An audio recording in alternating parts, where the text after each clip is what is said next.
Vamos a dar inicio a la gran sesión con el título Estreñimiento de inicio temprano asociado a obstrucción intestinal. Como dijo Karen, mi nombre es Tatiana Marcela Jiménez Martínez, soy residente de primer año de la Universidad Libre Seccional Cali y mi tutor, el doctor Iván Llanos, gastroenterólogo pediatra.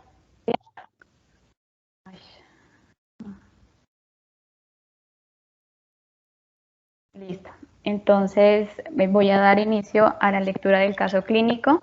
Lo más importante del caso son todos sus antecedentes, que fue a raíz de los cuales se llega al diagnóstico definitivo. El ingreso a la Fundación Clínica Infantil Club Noel fue el 31 de agosto del 2021. La fecha de nacimiento fue el 21 de diciembre del año 2019. La edad a la fecha tenía 1 año 8 meses, el sexo masculino, la EPS con fenalco, origen y procedencia Cali. Las valoraciones e intervenciones fueron realizadas por cirugía y gastroenterología pediátrica. El motivo de consulta fue ingresa para procedimiento quirúrgico. En la enfermedad actual registraba que ingresa para realización de intervención quirúrgica. Ese mismo día se realizó el ingreso a la hospitalización, en el que describen paciente con antecedente de malrotación intestinal y bridas en colon distal que requirió manejo quirúrgico al segundo día de nacimiento. 15 días después presentó evento de obstrucción intestinal por bridas con necesidad de resección de ileón terminal, ciego terminal y colon ascendente. Realizaron además ileostomía y colostomía dejando 100 centímetros de intestino. Fue llevado a biopsias rectales en 3 ocasiones, la primera no concluyente, la segunda con células ganglionares negativas y la tercera con reporte de inmunohistoquímica que indica presencia de segmento corto con hipoganglionosis. Fue valorado en abril del 2021 por el Servicio de Cirugía Pediátrica, quien decide llevar a descenso abdominoperineal el día 27 de abril de este año con dilataciones posteriores y ese día ingresa del servicio de cirugía en posoperatorio inmediato de cierre de colostomía, procedimiento que fue llevado a cabo sin complicaciones, por lo que trasladan a salas para continuar observación y manejo médico. Dentro de sus antecedentes, los antecedentes perinatales fue producto de primer embarazo, un nacimiento por cesárea por desproporción cefalopélvica, la edad gestacional fue 37.6 semanas, el peso al nacer 3.620 gramos, la talla 53 centímetros y la madre con grupo sanguíneo O positivo, el neonato con grupo sanguíneo A positivo. Al nacimiento presentó ausencia de deposiciones. En los antecedentes patológicos se indica la malrotación intestinal, bridas en colon distal, obstrucción intestinal e infección por COVID-19. En las intervenciones quirúrgicas se describe la primera el 23 de diciembre del 2019, donde realizan corrección de malrotación intestinal y bridas en colon distal. El 17 de enero del 2020 realizan resección de ileón terminal por obstrucción intestinal más apendicectomía, con hallazgos de ciego terminal, ciego y colon ascendente emplastronado, que requirió ileostomía y colostomía dejando 100 centímetros de intestino. En las hospitalizaciones, la primera fue el 21 de diciembre del 2019, que lo hospitalizaron por ictericia neonatal, secundaria incompatibilidad de grupo sanguíneo. El 23 de diciembre del 2019 le realizan su primera intervención quirúrgica, que fue la corrección de malrotación intestinal, exactamente al segundo día de vida. El 17 de enero del 2020 se realiza resección de ileón terminal por obstrucción intestinal, donde además describen la realización de mapeo de colon para evaluar megacolon.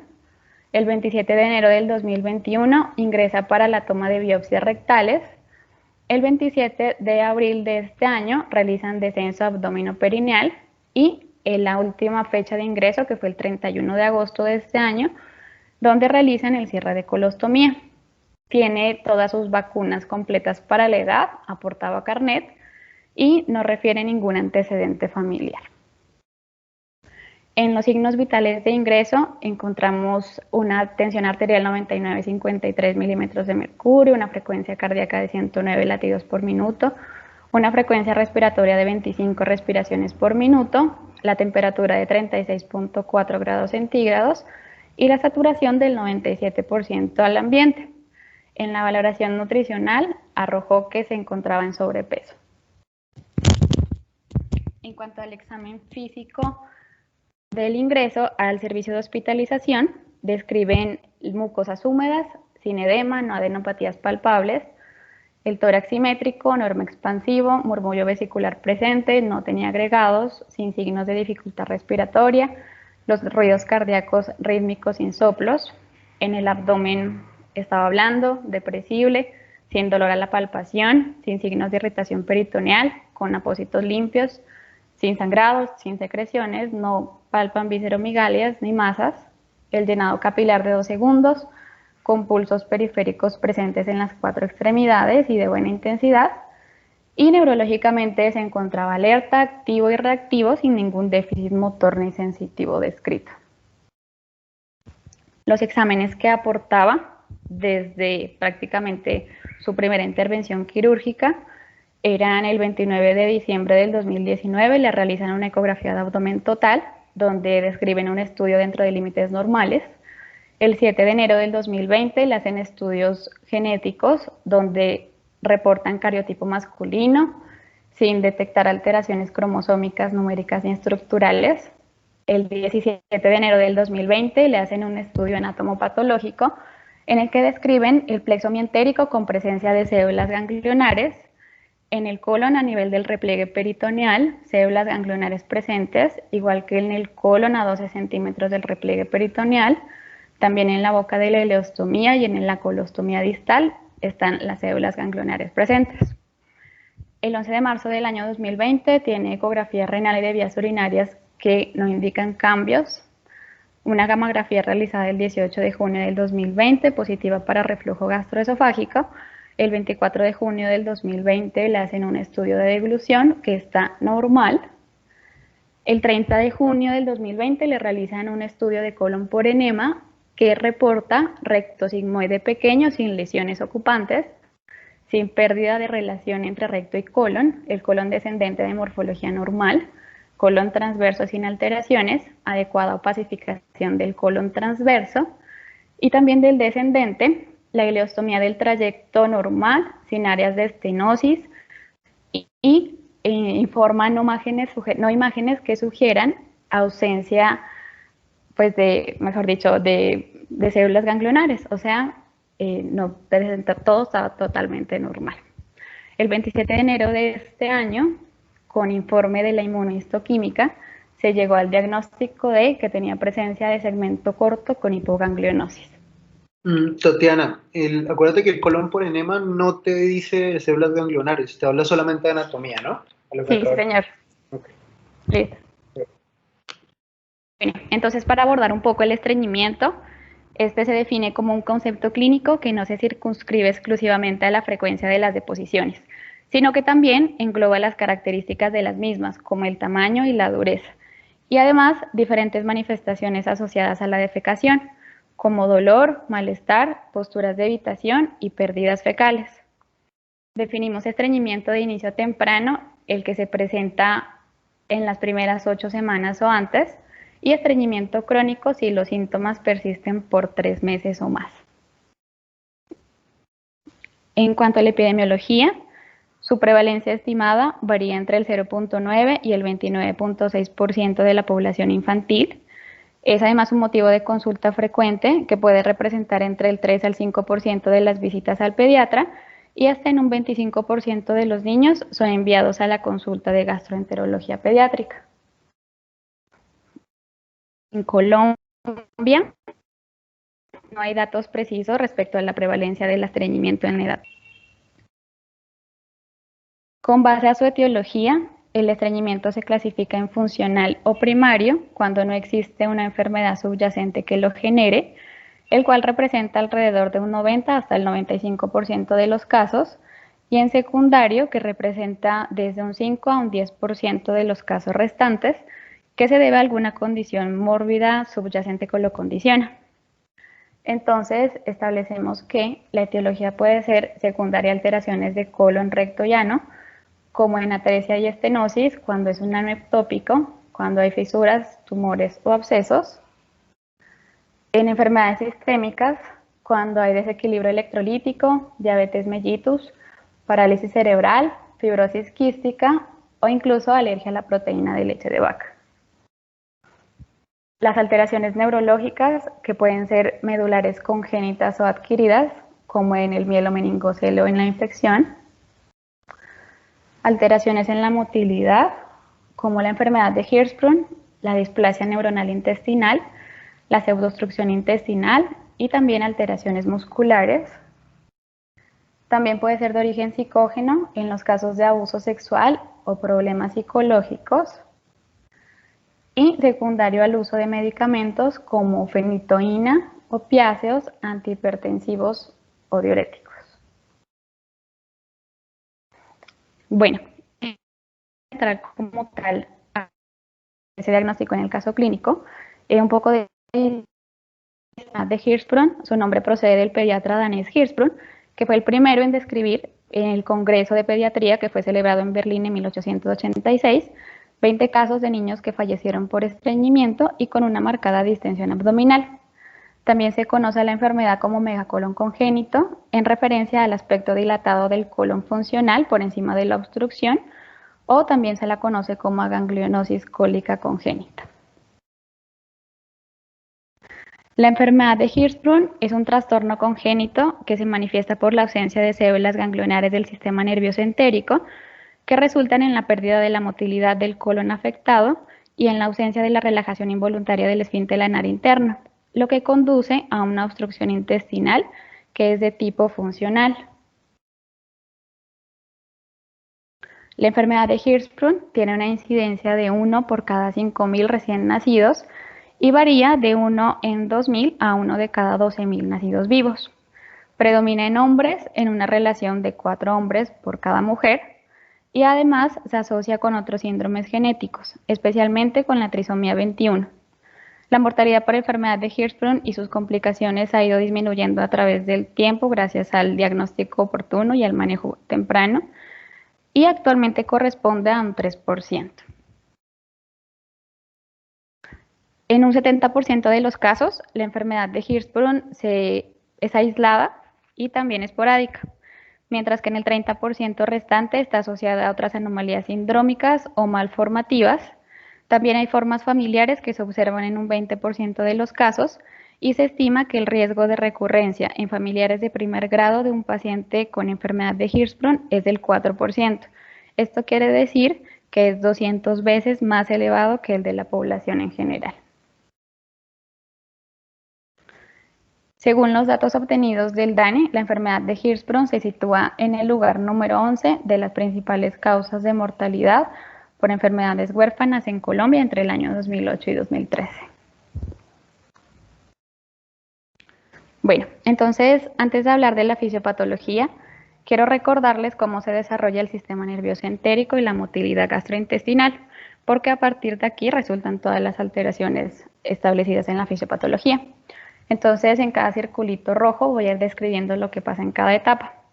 En el primero, que engloba la letra A, se describe que en la semana cuarta de gestación, las células de la cresta neural vagal, que están representadas con la flecha roja, invaden el intestino anterior y estas migran en dirección caudal hacia el intestino medio y también hacia el intestino distal. Algunas células de esta región de la cresta neural contribuyen en pequeña proporción al desarrollo del sistema nervioso entérico, que está representado con la flecha azul. Más adelante, las células de la cresta neural sacra, que son las de la flecha amarilla, contribuyen en una etapa gestacional posterior a la colonización del colon. En la imagen de la letra B, se inicia la migración de las principales moléculas expresadas por las células SRI-Box10 y el receptor B de endotelina. En la imagen C, al llegar al intestino anterior, se inicia la expresión de la molécula red y el factor neurotrófico de las células gliales, que están representadas en verde, y la endotelina 3, que se expresa en el intestino medio y en el posterior. Y en la letra D vemos en el ciego cómo también se expresa el factor neurotrófico de las células gliales y la endotelina 3.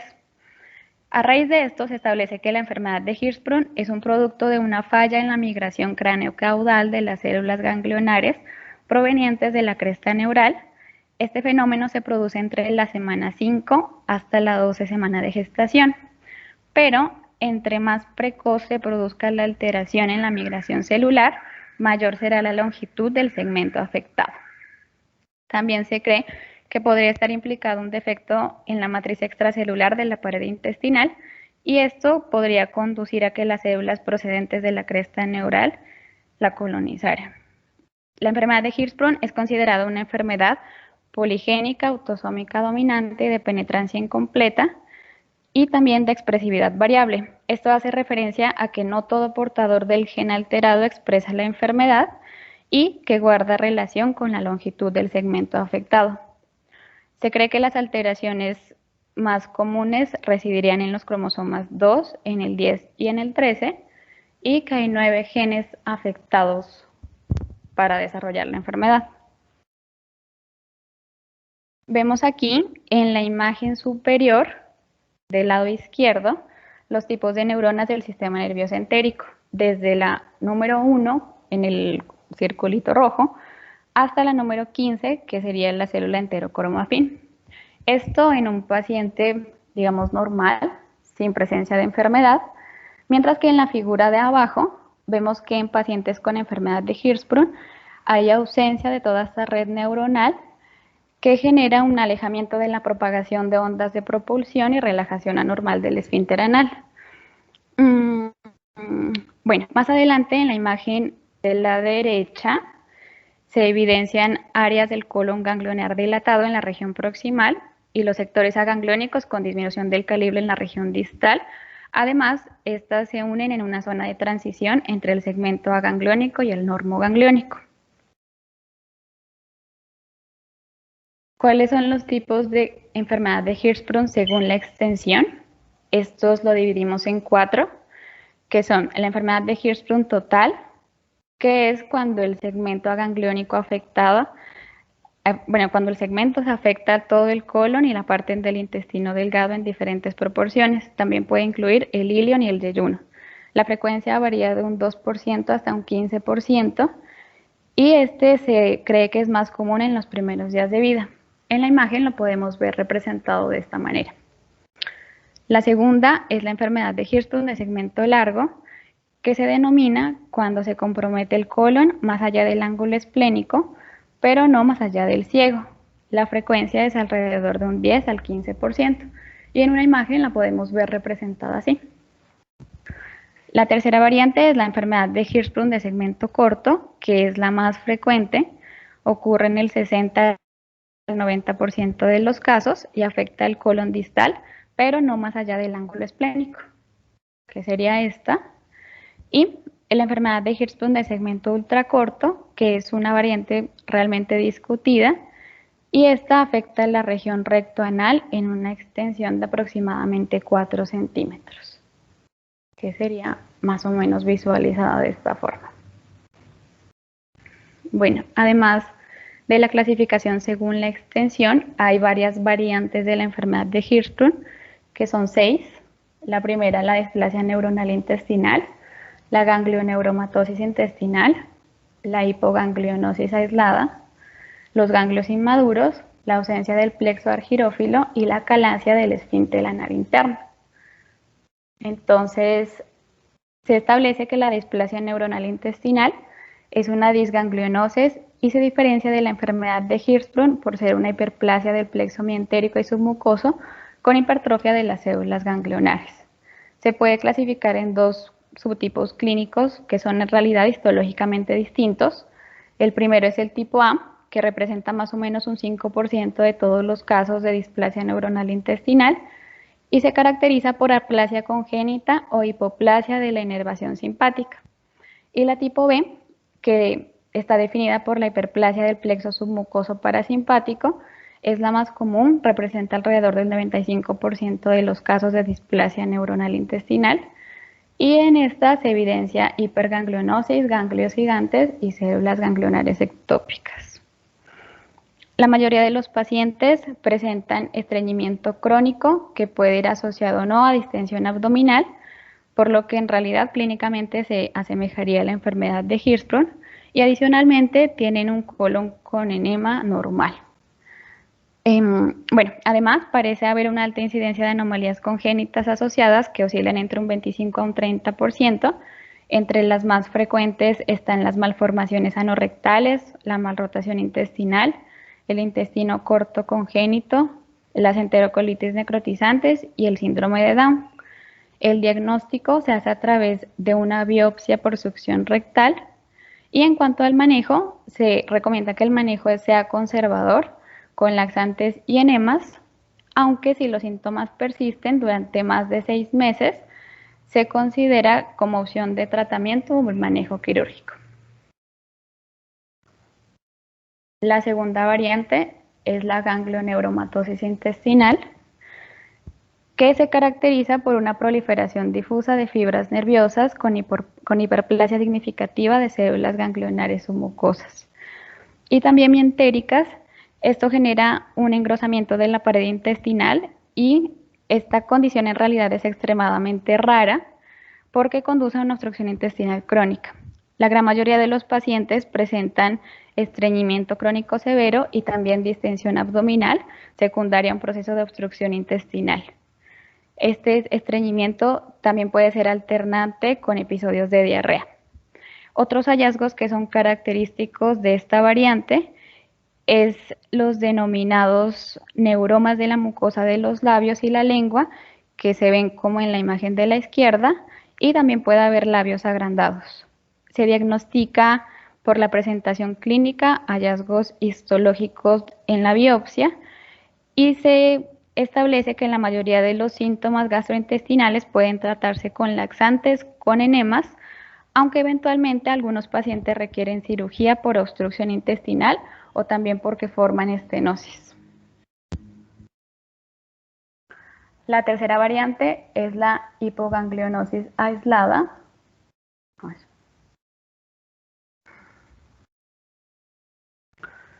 que es una entidad muy rara que se ha clasificado como un tipo hipogenético de trastornos de la inervación intestinal. La patogenia todavía no está del todo clara y se manifiesta con estreñimiento crónico severo con obstrucción intestinal, además de que la enterocolitis son los síntomas de presentación más común. Para hacer el diagnóstico se requiere de una biopsia de espesor total y el manejo de estos pacientes sí consiste en la resección del segmento intestinal afectado. La cuarta variante son los ganglios inmaduros, que se encuentran normalmente en las biopsias rectales de los bebés prematuros que presentan obstrucción intestinal funcional. Es por eso que el hallazgo de los ganglios inmaduros en la biopsia rectal puede ser un indicador solamente de inmadurez funcional, pero transitoria del intestino. Los pacientes normalmente suelen ser lactantes prematuros que tienen antecedentes de estreñimiento crónico o de obstrucción intestinal funcional. Y en general el diagnóstico se puede realizar a partir de biopsias, pero el manejo es conservador con el uso de laxantes y enemas. La quinta variante es la ausencia del plexo argirófilo, que hace referencia a la deficiencia de células argirófilas en el plexo mientérico. Esta es una causa poco común de estreñimiento y de obstrucción intestinal funcional en los lactantes y en los niños. Lo que genera esta entidad es que las células se encargan de la contracción o la relajación de las fibras musculares dentro de la pared intestinal. Es por eso que la ausencia de estas células se manifiestan como estreñimiento severo, distensión abdominal moderada y la falta de peristaltismo. Estas células, o más bien la ausencia de estas, se diagnostican mediante la impregnación con plata de biopsias de espesor total, porque la tinción convencional con hematoxilina y eosina no muestran esta anomalía. La mayoría de estos pacientes se tratan de forma conservadora con laxantes y enemas, aunque en algunos casos se realiza un procedimiento que se llama miectomía de esfínter interno o también se realiza la colocación de una colostomía. Y la última variante es la acalasia del esfínter anal interno. Este es un trastorno con una presentación clínica que es bastante similar a la enfermedad de Hirschsprung, pero aquí hay presencia de células ganglionares en las biopsias rectales. La patogenia exacta todavía no está clara. La presentación clínica en la mayoría de los casos es similar a la enfermedad de Hirschsprung, Pues los pacientes suelen sufrir estreñimiento crónico y severo y aproximadamente un tercio de estos pacientes tienen antecedentes de distensión abdominal y fracaso en el tratamiento con laxantes. El diagnóstico se basa en los síntomas clínicos combinados con el hallazgo de ausencia del reflejo rectoesfinteriano con un marcado aumento de la actividad rítmica en la manometría anorrectal. El tratamiento de esta entidad recomendado es la miectomía posterior. En cuanto a las manifestaciones clínicas de la enfermedad de Hirschsprung, con clínica típica, los síntomas se manifiestan en el periodo neonatal, con un retardo en la eliminación del meconio de 48 o hasta 72 horas, acompañado de distensión abdominal. Si la sintomatología persiste, pueden aparecer obstrucción intestinal baja, que se manifiesta con presencia de episodios eméticos que pueden ser biliosos o fecaloides, un abdomen globoso y el compromiso del estado general. También hay formas complicadas que se manifiestan en alrededor de un 10% de los pacientes y se estima que el riesgo de complicaciones es del 20% durante los primeros 6 meses de vida. Las formas complicadas pueden manifestarse como neumoperitoneo, enterocolitis, absceso pericólico, bacteriemia sintomática y de manera excepcional como un vólvulo del sigmoide. La enterocolitis aguda es una de las complicaciones más graves de la enfermedad de Hirschsprung. La incidencia durante el periodo preoperatorio varía desde un 6 hasta un 50% y se puede observar algunas horas después del nacimiento y comprometer el pronóstico vital. El mecanismo fisiopatológico incluye varios mecanismos asociados que derivan de la ganglionosis. Bueno, en cuanto al diagnóstico, este se basa en la combinación de los síntomas clínicos, las imágenes y la inmunohistoquímica de las biopsias rectales de la pared de la submucosa rectal. Los casos no diagnosticados en el periodo neonatal, que oscilan en alrededor de un 10%, se pueden manifestar más adelante en forma de estreñimiento precoz. El primer examen que se puede realizar es la radiografía de abdomen de pie, aunque es de escasa utilidad, puesto que mostrará una gran dilatación del intestino delgado y del colon, con evidencia de niveles hidroaéreos que pueden ser sugestivos de la oclusión intestinal baja. Sin embargo, en los recién nacidos no suele observarse una diferencia de calibre entre el colon proximal y el distal ganglionar, y por eso se dificulta el diagnóstico. El segundo examen es el colon por enema, que este ofrece más información que la radiografía de abdomen simple. Su sensibilidad es del 70% con una especificidad del 83%, que aún así es inferior a otras pruebas diagnósticas, pero por lo general suele ser la primera prueba que se realiza. Para la realización del colon por enema no se requiere de ninguna preparación especial y en los niños más pequeños se utilizan medios hidrosolubles porque los medios baritados lo que pueden condicionar es a la cristalización de las heces que pueden perpetuar la impactación fecal. El tercer examen es la manometría anorrectal. Esta es una técnica que nos permite medir, mediante el registro simultáneo a diferentes niveles, los cambios intraluminales de presión, el estudio de la actividad motora anorrectal, que se hace tanto en reposo como simulando diferentes situaciones fisiológicas. Para este estudio se coloca una sonda fina con orificios a través del ano, como lo vemos en la imagen, tiene una sensibilidad del 25%, y una especificidad del 94%, y se describe su utilidad sobre todo en los casos de segmento agangliónico ultracorto.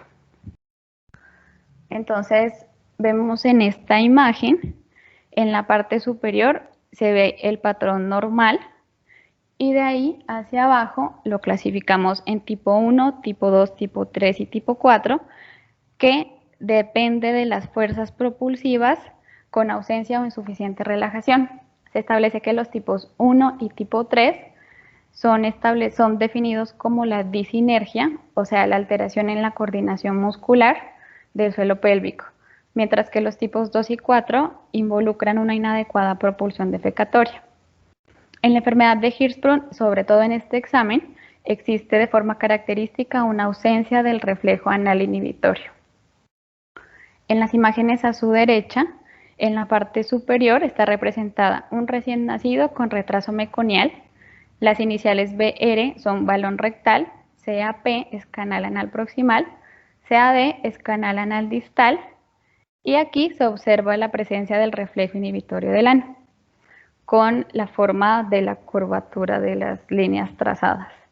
Mientras que en la imagen inferior se trata de un recién nacido de 48 horas, con retraso meconial y distensión abdominal, pero aquí el estudio manométrico se observa la ausencia del reflejo inhibitorio del ano, dado por los cambios en la morfología de las curvas. La biopsia rectal en realidad es el mejor método diagnóstico para la enfermedad de Hirschsprung. Vemos en la imagen de la izquierda, en la primera lámina, la presencia de células ganglionares normales que están marcadas con la flecha negra, mientras que en la segunda lámina no hay células y hay evidencia de hipertrofia de los nervios, que está marcada con las flechas amarillas. La indicación es que se realice en la cara posterior o lateral del recto y se indica que la altura de la toma de la biopsia es importante y lo ideal es realizarla entre 2 a 4 centímetros por encima de la línea pectínea, porque la zona rectal hasta los 2 centímetros por lo general es una zona que es hipogangliónica. Y este es el más importante, es el estándar de oro para el diagnóstico de la enfermedad de Hirschsprung. El estudio histopatológico de las biopsias rectales se realiza usualmente con la tinción de hematoxilina y eosina, pero en la actualidad este procedimiento tiene varios retos que ocasionan errores diagnósticos, ya sea por una mala toma de la biopsia o por un proceso o por un estudio histológico inadecuado. Por eso en la actualidad, para aumentar la certeza del diagnóstico de la enfermedad de Hirschsprung, se utiliza una prueba de inmunistoquímica con calretinina y proteína S100. Esta última ha venido a suplantar la anterior más porque es más práctica y además es más certera. La calretinina es una proteína de unión al calcio que se encuentra expresada en las células ganglionares en condiciones normales, y la proteína S100 se expresa en las células derivadas de la cresta neural. Entonces, la ausencia de la reacción de estas dos es lo que hace el diagnóstico de la enfermedad de Hirschsprung con una sensibilidad que oscila alrededor del 96.4%. En cuanto a los diagnósticos diferenciales, se debe descartar en primer lugar causas de origen orgánico, como malformaciones anorrectales, atresias intestinales, hipotiroidismo, insuficiencia suprarrenal, fibrosis quística, causas infecciosas y causas maternas como diabetes gestacional. Y se puede descartar otras causas de oclusión funcional como el hilo meconial, en el que en la imagen radiográfica se visualizan pequeñas bolas de moco que forman un obstáculo a nivel de la última asa del intestino delgado. También como causa diferencial el tapón meconial, que se debe considerar si existen antecedentes familiares de fibrosis quística, y en la imagen provoca de forma transitoria una obstrucción intestinal que se sitúa a nivel del recto sigma. Otro diagnóstico diferencial es el síndrome de colon izquierdo pequeño, que es la inmadurez funcional cólica y que muestra el aspecto del colon izquierdo de calibre reducido o normal y una dilatación por encima del ángulo izquierdo. Y la última es el íleo transitorio benigno, que en realidad es un diagnóstico de exclusión. El enema, pues el colon por enema y la biopsia rectal aquí son normales y además su evolución espontánea es buena. En el tratamiento de la enfermedad de Hirschsprung, el definitivo es quirúrgico, sin embargo, se hace un manejo preoperatorio en el que se controlan los síntomas del recién nacido. Entonces se realiza el cese de la alimentación, la inserción de una sonda orogástrica y la hidratación venosa. El manejo se define también dependiendo si se trata de una enfermedad de Hirschsprung no complicada o una enfermedad de Hirschsprung complicada. En la primera, se coloca una sonda rectal para la realización de enemas anterógrados con suero fisiológico y masajes abdominales. Pero si esto no funciona o si se trata de una enfermedad de Hirschsprung complicada, se realiza una derivación digestiva de urgencia. Como dije, el tratamiento quirúrgico es el tratamiento definitivo y el objetivo de este es doble. El primero es quitar el segmento aganglionar, la zona transicional y el intestino dilatado que se encuentra inmediatamente por encima para eliminar el obstáculo. Y el segundo objetivo es restablecer la continuidad digestiva para poder conservar un esfínter que sea normorreactivo, continente y que no sea retentivo. Bueno, en cuanto al pronóstico, el pronóstico es variable por la aparición en más de la mitad de los casos de complicaciones inmediatas o tardías, que hace que el pronóstico no sea tan prometedor como en otras intervenciones pediátricas. Entre las complicaciones próximas a la intervención y en orden de frecuencia encontraríamos las escoriaciones perianales, el hileo prolongado, las dehiscencias, la obstrucción intestinal e infecciones, y entre las tardías, que son en realidad las que van a condicionar la calidad de vida del paciente, se destacan estas tres. La primera, la enterocolitis, que se desarrolla hasta en el 42% de los pacientes, y esta es la mayor responsable de la mortalidad. Además, también se ha relacionado con estenosis anastomóticas y también malnutrición perioperatoria. La segunda es la incontinencia fecal, que es en realidad habitual observarla en el periodo posoperatorio inmediato. Esta es debido a la disfunción del esfínter y a la pérdida de la superficie absortiva tras la resección del colon, aunque tiende hacia la normalización entre los primeros 6 meses al año siguiente de la cirugía, hasta en un 95% de los casos. Y la última es el estreñimiento, que afecta hasta el 20% de los pacientes y puede aparecer en los meses siguientes a la intervención. Es más frecuente en aquellos en los que se realizaron técnicas quirúrgicas que conservan la mayor cantidad del tejido agangliónico.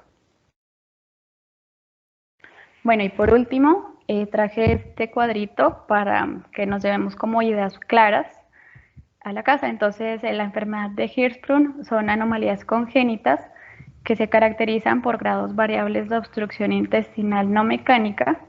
Morfológicamente hay ausencia de células ganglionares parasimpáticas de los plexos autónomos del intestino distal.